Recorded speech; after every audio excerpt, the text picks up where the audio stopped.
Hey, everybody, welcome to the Small But Mighty Marketing Podcast. I'm super excited to have Colleen Kranz here with me today. Whoop. This is the second time I've been able to interview. The first time was on Zoom, and now we've met in person, so that's pretty cool for me. It was like our first time meeting in person, and I couldn't be more excited. Yeah. Yeah, So thank you for being here. sure. I got a little bit that I want to read about you and your background. So award winning. This is all from your LinkedIn profile, which I think is amazing. So I'm like, I'll just copy and paste this from the LinkedIn profile.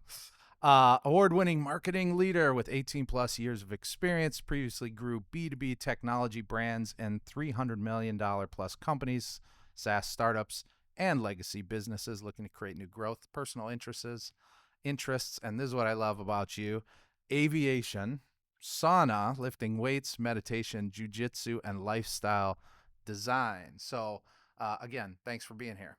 Thank you for having me. I'm Yeah, excited to be here. yeah, looking forward to this conversation. So, I wanted to start with this motorhome trip that you took out west this summer. There's been some posts on LinkedIn, amazing pictures. My wife and I have been like gone down some rabbit holes around like RVing ourselves. Yeah. So I'm curious, is this your first time RVing? Do you own an RV and you've been doing this? Like what motivated it? And then like how'd the trip go? What stood out? What you kind of learned along the way? Yeah. I guess the catalyst, we didn't necessarily plan, have like a 5, 10 year plan for Yeah. this motorhome adventure.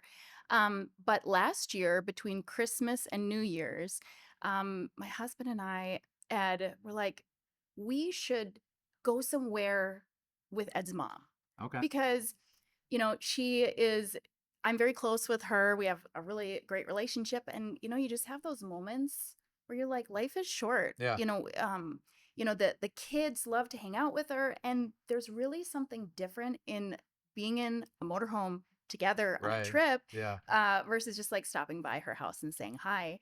So we rented a motorhome Uh-huh. between Christmas and New Year's, and we drove it down to Branson, Missouri. Okay.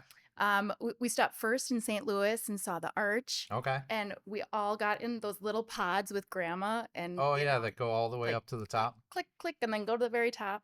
We had some like moments because it was a little claustrophobic, but it was cool to just take pictures with her there Yeah. and see that. The City Museum in Branson was I was incredible. gonna ask you, did you go to the City Museum? We actually on Monday mornings here, we do like a question. We have kind of a 30-minute coffee hour. It's all on Google Meet. But the Okay. question this last week was, what's your favorite museum that you've ever been to? My answer was the City Museum because like I had fun. The kids were 8 and 11 or something.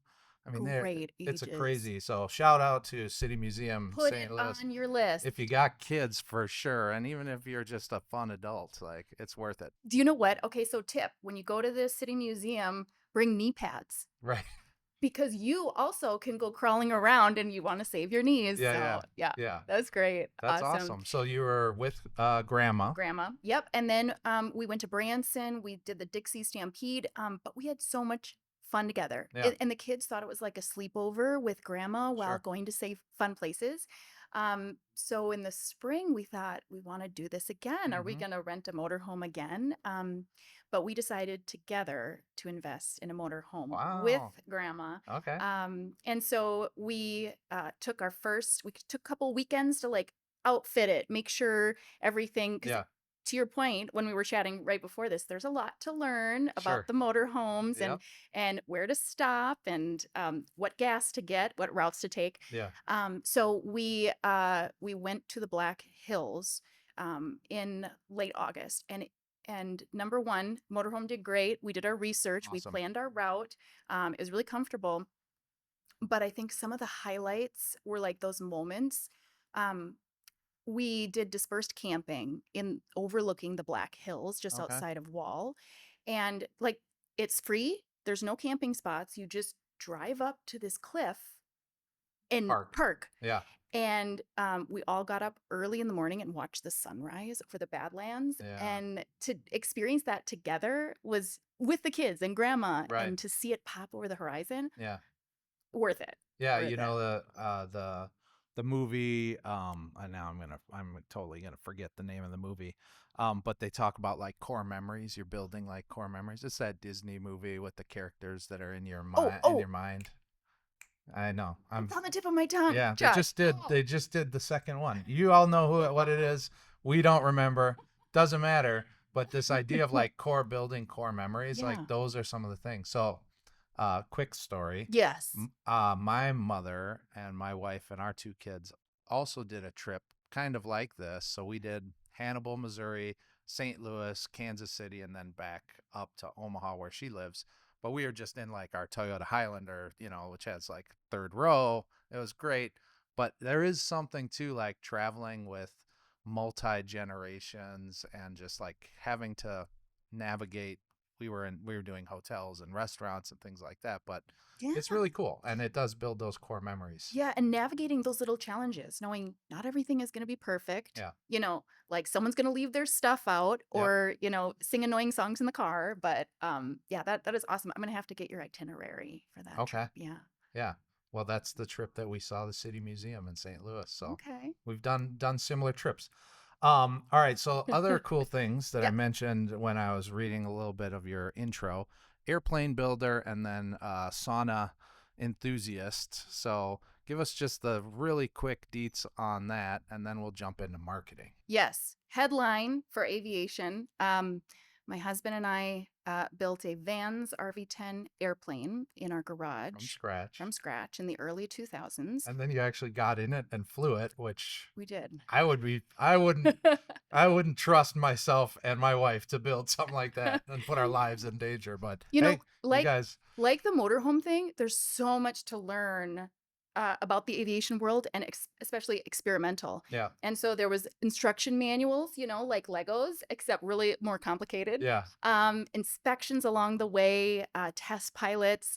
But we documented the build on a YouTube channel at hmm Good Plane Living on YouTube. So you can see the time lapse videos of the build. And our hope there is just to share that world of aviation with people. So when you see an airplane in the sky, there could be, if it's a small four-seater, they could be going from small FBO to a small FBO yeah, traveling. yeah, And then the sauna is a relatively new adventure. Ed and I really love building things yeah. and project things, as Obviously, you can tell.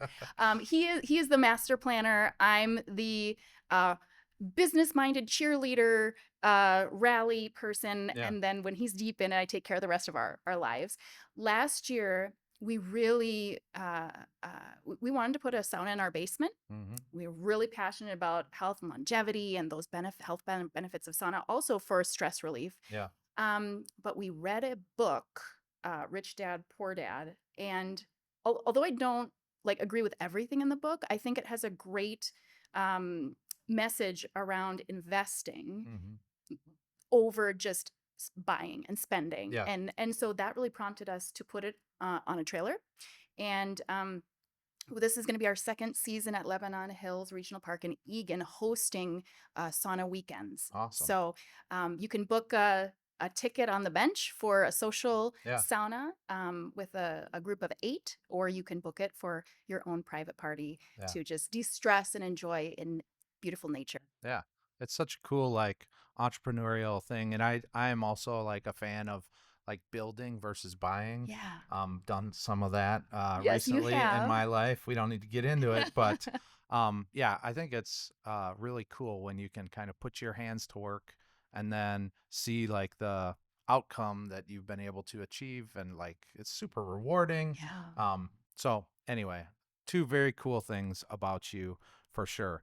But this is the Small But Mighty Marketers podcast, so Yeah. we're gonna talk marketing. Yep.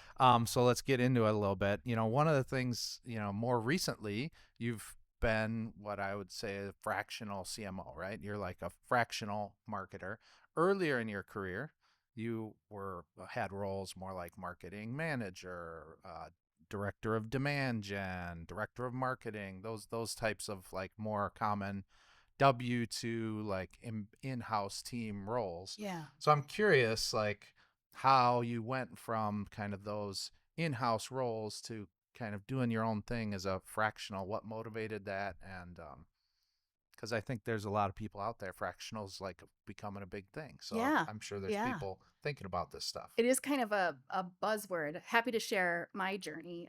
When I started out, even in my first internship at Smead Manufacturing in Hastings, Yeah. I really had a lot of cool leeway to practice entrepreneurial things, to test Hmm. and try new things. So I was in the software as a service division within a manufacturing company. Okay. And we were selling electronic document management software. But at the same time, we were building communities of influencers.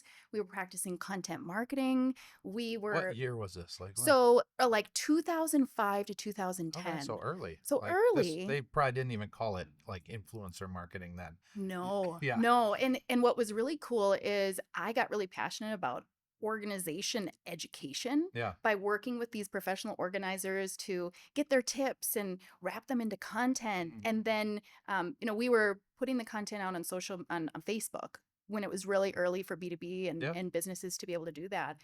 And those were the days when you can grow like 100,000 following on Facebook really easily. So it was exciting. Yeah. It was Yeah. a chance for me to like practice what we consider today as very normal activities. And through my career, I just had the really, again, amazing opportunity to build a marketing practice and team from scratch Okay. at a tech company in St. Paul. And at the time, we were feeling pigeonholed into selling carrier services. Mhm. And we really wanted to re-envision what that would look like to be a trusted partner working with our clients. Yeah. And so to have an opportunity to say, this is the objective. We want to reframe that perception of us in the industry. How can we do that? Yeah. Um, you know, Rebuild the brand, build the messaging, build the strategy, and then educate the team around that was Yeah. really like not only a career changing experience for me, but also a life change. Yeah. To be able to communicate well and work through humans, being able to make promises, Mhm. ask for commitments Yeah. of a team. So I was, fast forward 2020, I was on the leadership team of that company. Um, Only woman on the team, youngest person on the team. I am so grateful for that team to be able to learn these lessons. But I think that I faced a number of points of burnout in my career Sure. where it was really self-sabotaging behavior because I had this unrealistic expectation to meet those expectations, but always exceed them. Yeah. And I realized that climbing the corporate ladder wasn't something that I wanted. Mhm. And I think up until then, I really was climbing because I thought it's what I should do, Right. not because I actually wanted Yeah. to do it.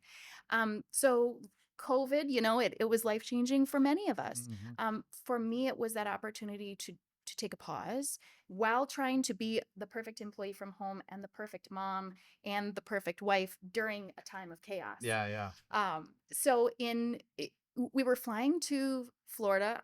I remember we were up in the clouds and I had this moment. I was negotiating some job offers at the time, Mhm. and I wanted to work with all these companies Yeah. because I was excited. Like it was hard for me to choose, Right. and that was the catalyst. Could I work with all these companies? Sure.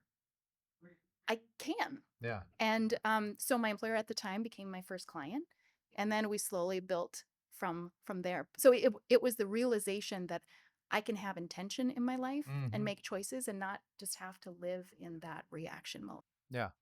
I think that's great. I think more and more people need to like have those considerations of themselves. I think some of what I heard you talking about was like what you learned along the way was a lot about managing expectations of Hmm. yourself, Yeah. but also of like others within the organization.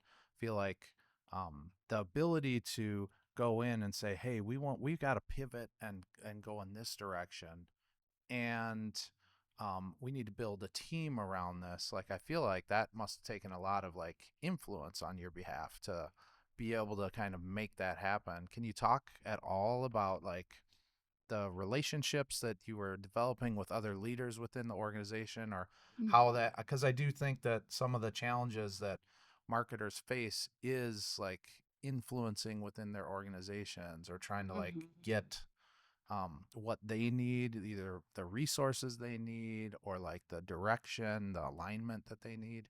Yeah. So are there any learns in that kind of, in those days, that you can remember that were like, or maybe it was just because you had really cool leaders and they were like willing to go? Yeah, I mean, well, one, I had cool leaders, but I also had leaders that allowed me to fail, Mm-hmm. that knew that failure is a point of learning, and Yeah. so if we're not failing, we're not moving forward.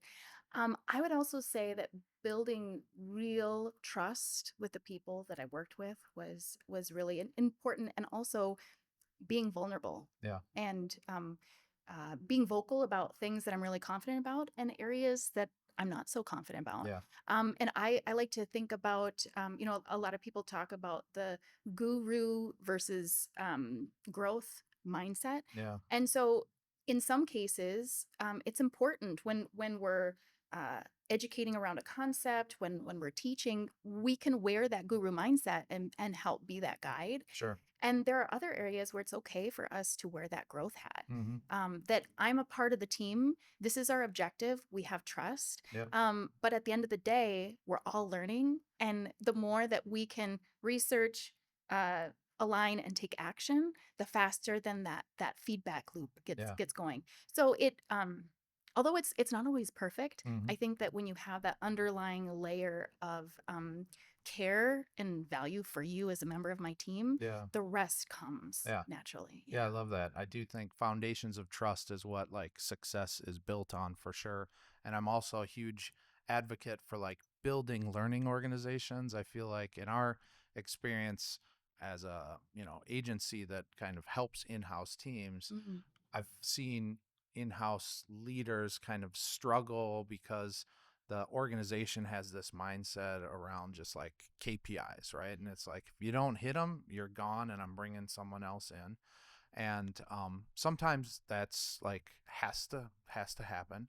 But I think if the organizations that are really successful are building learning organizations. They're looking at historically what's worked, how is it different, how is our context different today, Yeah. you know like what can we try, and if we fail, there's like data in that failure. So like, what is it, that where are the insights, what can we learn from that? So anyway, I'm a big advocate for like building learning organizations Yes. instead of these like ride or die KPI chasing organizations. Right. And at the end of the day, I think that, the the difference between aligning core values, so that as a partner, Mm-hmm. as an employee, when my core values align with my company core values Yeah. and I'm truly invested in the outcome, um, you know, think about, how much effort it takes to bring on a new employee, how much effort it takes to bring on a new partner. Yeah.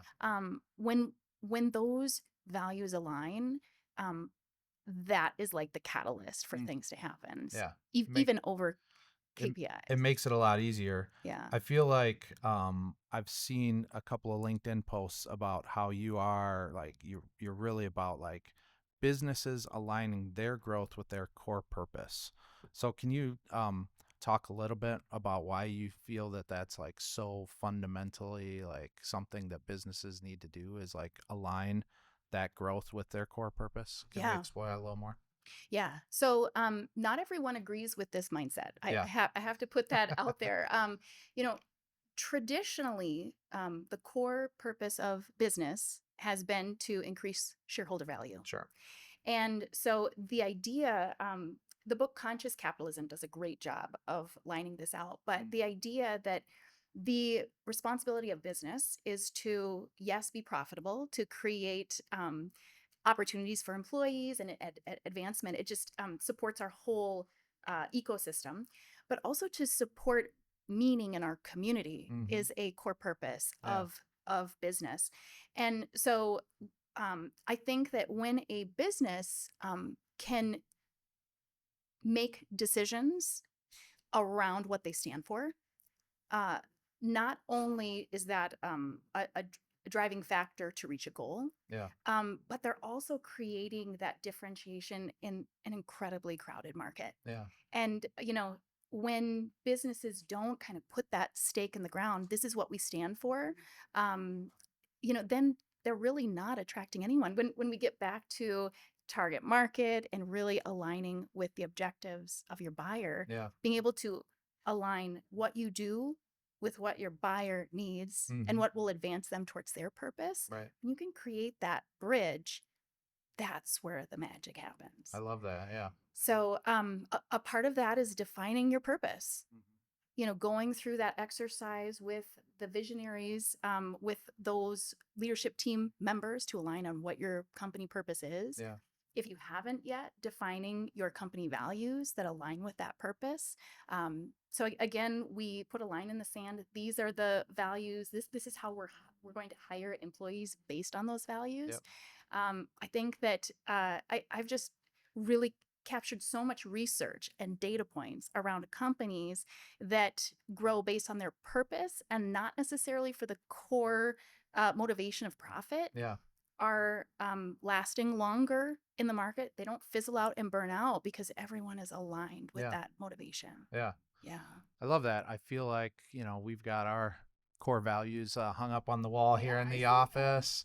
good. We talk about growing our people, clients, and companies so that together we can do extraordinary things as kind of our why, and then our what is to develop the confidence to win in digital marketing one person at a time. And I feel like that is what this podcast is about. It's like trying to help other marketers understand some of these things. One of Yeah. the lines in the sand that we draw is around like learning organizations versus KPI chasing organizations. Yeah. Because when I talk about like that KPIs are important, but they're not the only thing that's important, there's plenty of leaders who are like, what are you talking about? Like, Yeah. I don't want to work with you. Like, I'm all about the KPI, which is fine. And there's other agencies for you where I see like learning as being the most important thing. And I think that's what makes businesses like endure over time and succeed over the long haul. So anyway, and that concept is attractive to a certain kind of leader and a certain type of business, and those are the Right. people we want to work with. So I do see this intersection between values and kind of where you want to go with your business. So I think it's really cool. Yeah. Yeah. Supports trust, and at the end of the day, that's what's important. It's Yeah. great. So this idea of like businesses as a core purpose, can you connect that a little bit now to your work that you do in your one-on-one coaching? So Colleen does one-on-one coaching mostly or with individuals around what you call purpose-driven growth. So maybe you could define that for us and then talk a little bit about like this purpose-driven growth as an individual and how that might connect to this like core values and business success. Yes, yes. So, my objective with one-on-one growth coaching was really to take some of these strategies and the lessons learned that I did on my corporate side, and how can I help individuals and small businesses leverage that knowledge Mm-hmm. to help them grow. Yeah. And so, one of the first things that we start out with is a 10-year vision exercise to help them understand what they truly Mm. want, because like I was in 2020, I was just kind of like meandering, reacting. So it Yeah. really helps to identify what you want in your life. Yeah. And then we help to be able to document their business purpose. And what I found is that when we can align an individual's values Mm-hmm. with their business values, then it makes a clear path for that growth. Um, just to speak a little bit about an example Yeah. of seeing this theory in action. So the business where I built out the marketing team, Mm-hmm. we define their purpose as helping to solve the toughest challenges. In their domain, it was data and voice connectivity. Okay. But we applied that to solving the toughest challenges in our community. And that's what prompted the creation of the community called CIOs Against Cancer. Yeah. So, in that case, we started this community of CIOs that work to raise awareness and funding for early stage cancer Hmm. research. Um, and to be able to very genuinely and authentically support a cause that mattered to their clients, Yeah, that helped the business to grow their network sure. and help the community at the same time, that was a win. So applying lessons like that to an individual, a real life scenario, I was working with a leadership coach where we went through the definition of her core purpose and her core values, Hmm. put together her goals, and she was looking to do an event tied around some of her thoughts around leadership and cooking. Yeah. Okay. And so we were That's a looking, cool intersection. yeah, Leadership and cooking. All right. leadership and How does and that and how does that cooking, flesh out? which she had some really cool ties with being purposeful, Hmm. with being prepared, laying your materials out, not just going into it with Right. chaos. I actually learned a lot about cooking and I wasn't very good at it. But in that case, we were getting into tactics now, right? So, you know, tactics come at the end Yeah. when you have your strategy in place. And we were looking at budgets and we were going to have to rent event space. And we came up with the idea to have her host the event at Hope Lodge, Hmm. which is a home away from home for cancer patients and their caregivers. So she had part of it in event space, part of it there, with the end result of her event group made a great meal for cancer patients. and Wow. and at the end of the night there were tears, there was all this emotion because she not only was educating but she was making an impact. Right. So in cases like that, I think that with the coaching we define really your why, Hmm. what you sell, who you're selling to, and aligning that value. Why do they care? Yeah. What message will resonate with them? And then what channels and tactics will bring that all together? Wow.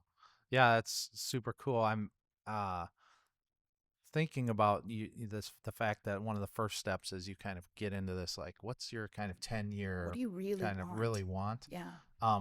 My wife and I actually sat down once and did like a 5-year and a 10-year, and it was kind of Wow. like, where do we want to be, what do we want our lives to look like, who's going to be working, how much of their time, and or is someone going to be retired by that time. I mean, I'm getting kind of old, so 10 years from now we got to be talking about that stuff. Yeah.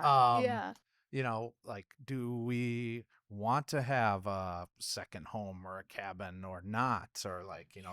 and I feel like we have that like plotted out now for us as a couple, which is really cool, and it has helped us sometimes reorient ourselves when we're like, hey, like, what about this opportunity, and we're Shiny just like, object. Yeah. yeah, we could maybe we should make that happen, and then we kind of go back to, well, but that's not really what we agreed on, and maybe we need to revisit what we agreed on. But Yeah.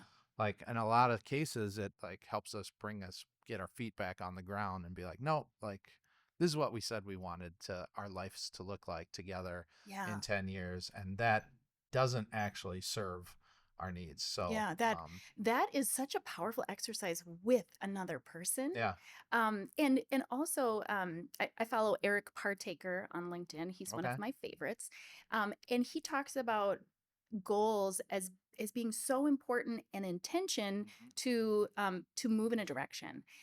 It may not be that we reach our end goal, but it moves us in the direction to be able to reassess. Okay, how did this year go? Where do we change? yeah, Because you can't hit your target if you don't have it yeah. identified. There's just no chance. Yeah, I love that. Well, I know that you do great work at this one-on-one coaching. I also know that you have a weekly newsletter, Grow North Thursday, it's called. Why don't you close us out by telling us a little bit about Grow North Thursday, what kind of content somebody who subscribes to that might receive? Because, yeah, I love all the thoughts that you're always putting out on LinkedIn and in the newsletter. So Well, tell thank tell us a you. little bit about Grow North. Yes, yes. So Grow North Thursday is a newsletter I started writing in January of 2022. And it's really a way for me to help educate around the intersection of these marketing strategies with purposeful growth. And creating meaning Mm. in your life, so that you can grow your business, support your purpose, and make a meaningful impact at the same time. So every Thursday at 7:30, I publish a newsletter, and I would love for you to subscribe. If you so choose, you can subscribe with the link in my LinkedIn profile. Yeah. I love that the banner on your LinkedIn profile has like a QR code that somebody can. I'm just like, that's brilliant. I got to do that. Like I got to get a QR code in my LinkedIn banner. So, well, this has been great. I Thank really you. appreciate your time. I always love talking with you, and I'm gonna have to think more about the motorhome stuff. And Let's we'll chat. see what we Yeah. get up to. So, thanks Sounds again for great. your time. Thank you so much for having me. Yep.